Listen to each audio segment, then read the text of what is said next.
السلام علیکم ورحمۃ اللہ وبرکاتہ۔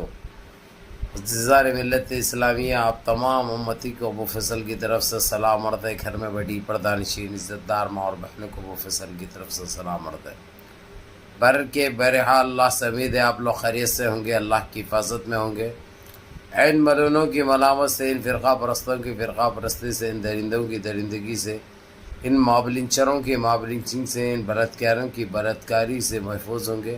اللہ آپ لوگوں کو اپنے حفظ امان میں رکھے، اللہ اپنی حفاظت میں رکھے، اللہ ہر آبا سے ہر شر سے محفوظ رکھے۔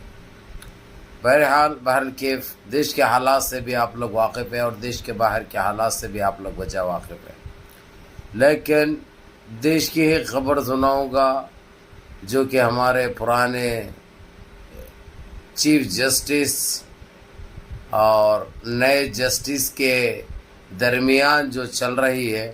خیر ان کو پہلے بلایا گیا، معافی بھی چاہے، اور ان کو الٹیمیٹم دیا گیا تھا، کیونکہ ان کے پاس سے ایک 50 کروڑ اور دوسرے گھر پہ سے ان کے 35 کروڑ نکلے، ٹوٹل 85 کروڑ۔ یہ پیسہ کہاں سے آیا یہ سوال کیا گیا، اور پختہ ثبوت ہے۔ جس طریقے سے انہوں جو رشوت لی تھی وہ ننگے ہاتھ پکڑے گئے، ننگے ہاتھ پکڑے گئے۔ ان کے پاس بچنے کا کوئی چانس نہیں تھا، بچنے کا یا کوئی بچانے کا کوئی چانس نہیں تھا۔ تو ان کو جو نئے چیف جسٹس ہے انہوں نے 48 گھنٹے کا ٹائم دیا تھا کہ تم ریزائن کر دو اپنے پوسٹ سے، کیونکہ تم ایک دیش کے لیے اور عدالت کے لیے خطرہ ہے۔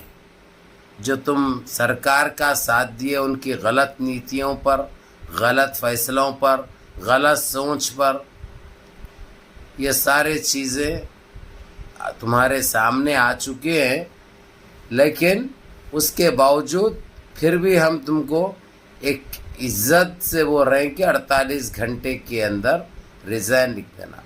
جی اچھا بول کے تو وہاں سے نکل گئے جسٹس صاحب، نکل کے پھر اس کے 15 سے 16 منٹ میں ایک ٹویٹ کرے انہوں کہ میں ریزائن لکھنے والا نہیں ہوں، میں ریزائن نہیں لکھوں گا۔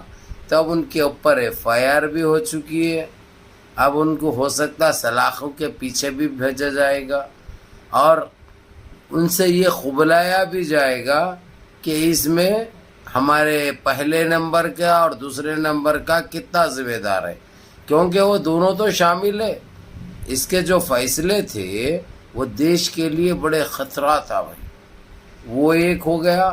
دوسرا جو وائس پریزیڈنٹ ہے ہمارے دیش کے، انہوں نے سپریم کورٹ کو لے کر ایک بیان دیا تھا، کیونکہ سپریم کورٹ نے یہ کہا تھا تم بغیر کوئی جانچ پڑتال کرے کہ تم نے وہ وقف امینڈمنٹ بل پر کیسا فیصلہ کیا۔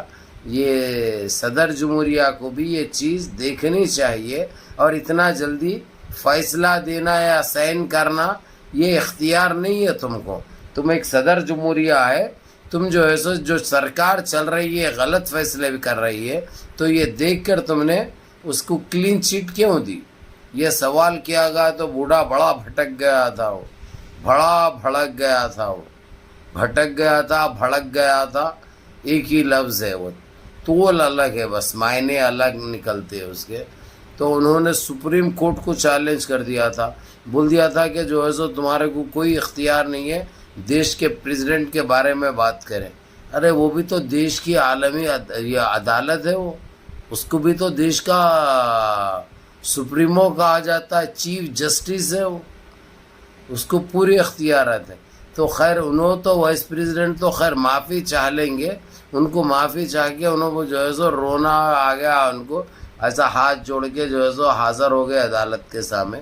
لیکن دوسری چیز، اب ان کا پہلے نمبر پہ جو ہمارے مودی صاحب کا کیا ہوگا؟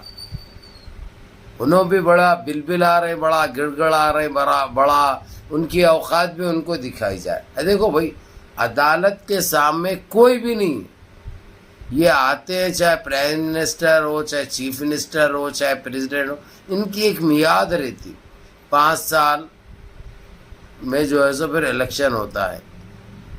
ان کا 5 سال کی بجائے 1 مہینے بھر میں بھی حکومت گر سکتی ہے. اور کس طریقے سے ان کو چنا جاتا ہے, کس کس کی سپورٹ سے انہوں آتے ہیں, کیسے آتے ہیں, آپ لوگوں کو اچھی طرح پتہ ہے. یہ جسٹس جو ہوتے ہیں تعلیم سے آتے ہیں, پڑھ کر آتے ہیں, اپنی قابلیت سے آتے ہیں, اور ایسے ذمہ دار لوگوں کے ساتھ ایسی غلط بات کی جائے کوئی بھی برداشت نہیں کرے گا, خاص کر ایک ہندوستانی تو بالکل برداشت نہیں کرے گا. تو میرے عزیز دوستو, میرے بھائیو, یہ چیف جسٹس ہے وقف امینڈمنٹ بل کا جو 5 تاریخ تک اسٹے لگائے تھے, اس کے بعد 15 تاریخ کو فیصلہ دینے کی بات کہی تھی. اور ان لوگ سرکار بولی تھی کہ ہماری بھی سنو, ہماری بھی دیکھو بول کے 80 پیجوں کی ایک بک دی تھی جو کہ ابھی دیکھ لی, اس کا بھی ذکر آج کیا گیا. اس کے بارے میں بھی آج کہا گیا کہ وہ 15 تاریخ قریب ہے, وہ فیصلے کی گھڑی آ چکی ہے, وہ فیصلہ بھی مل جائے گا. تو سرکار ڈھل چکی ہے, سرکار ہل چکی ہے. پہلے پریشانی ان کو پڑوس سے, ہم اس میں تو جو ہے سو ہم پورے ہندوستانی اور ہندوستان کے مسلمان اپنے دیش کے ساتھ, اپنے ملک وطن عزیز کے ساتھ ہیں. ہماری جانیں بھی قربان ہے ہمارے دیش کے اوپر, کیونکہ یہ ہمارا دیش ہے ہندوستان. لیکن ہمارے ہندوستان کے, ہمارے دیش میں نیتا ایسا کریں گے تو ہمارا کیا ہوگا, ان کو سوچنا چاہیے. آج یہ ٹائم آیا ہندوستان پہ جنگ کا, تو سب سے آگے کون رہے, مسلمان رہے.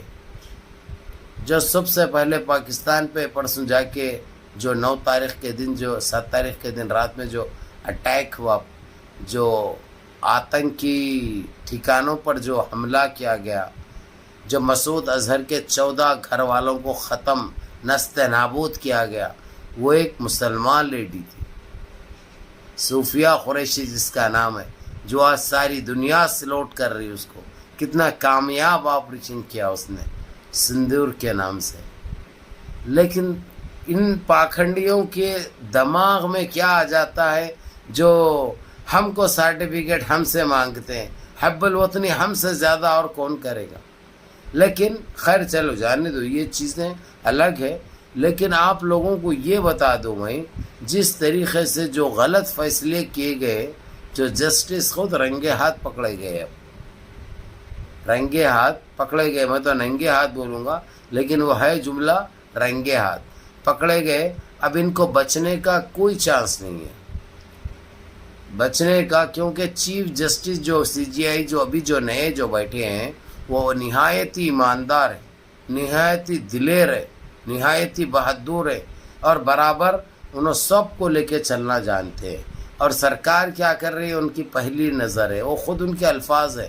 تو بہرحال بہرکیف میرے عزیز دوستوں, میرے بھائیوں, یہ کیا ہوتا ہے دیکھیں گے. پورا ایکسپوز ہو کے نکل گیا ہے مسئلہ, چاہے وائس پریزیڈنٹ ہو, چاہے یہ پہلے سابقہ جسٹس ہو, ان کے فیصلے, اور دوسرے اور ایک جسٹس کا فیصلہ, انہوں تو معافی بھی چاہ لی ہے کورٹ میں چیف جسٹس کے سامنے. لیکن یہ ایک بندہ, یہ جو بھی جو 85 کروڑ جس کے پاس سے نکلا ہے, وہ معافی نہیں چاہتا بول کے بول دیا اس نے. تو اب اس کے ساتھ کیا سلوک کیا جائے گا, یہ بہت جلد اپنے کو دیکھنے کو ملے گا. بہرکیف منظم رہیے, متحد رہیے, اپنی صفوں میں اتحاد برقرار رکھیے, نمازوں کی پابندی کریے, ماں باپ کی خدمت کریے, بڑوں کے احکام پہ عمل کریے, اور اپنے اس بھائی کو بھی دعاؤں میں یاد رکھیں. السلام علیکم.